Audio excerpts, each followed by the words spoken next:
Over the years, we've had a lot of feedback about the frustration some employees experience with the benefits claims process and how it adversely affects their employers and the organizations they work for. Forms can be difficult. They ask for information in a manner that is unclear to the average person. Additional information is requested, delaying repayment of a claim, and the claimant doesn't understand why the information is required in the first place. Disability application and adjudication can be a cumbersome process, and a lot of time has to be dedicated to assuring the disabled employee they'll eventually get paid. Drug cards not working at the pharmacy for no apparent reason, maybe the dentist's office or the pharmacist is telling the claimant they don't appear to have coverage.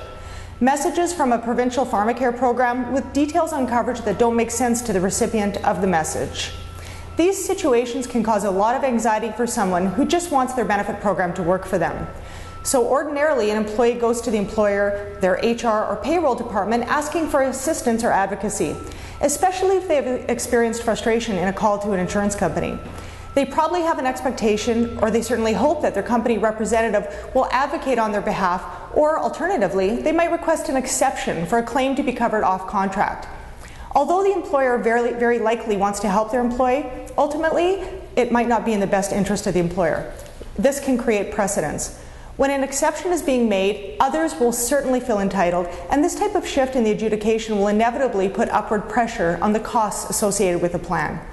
Employer engagement in the claims process can also create liability for the organization if the outcome isn't what the employee ultimately wants, as well as potentially bad feelings. The water cooler effect comes into play when a negative outcome is shared with peers at work. This ultimately leads to erosion of the value proposition of the benefits plan, and potentially a negative work environment. Employers should be utilizing their benefits consultant or benefits consulting firm as an independent, unbiased third-party advocate. The advocacy should extend to plan members' family as well, so that your employees can be focused on the organization's core business and their key responsibilities, while the independent advocate deals with finding a balanced solution.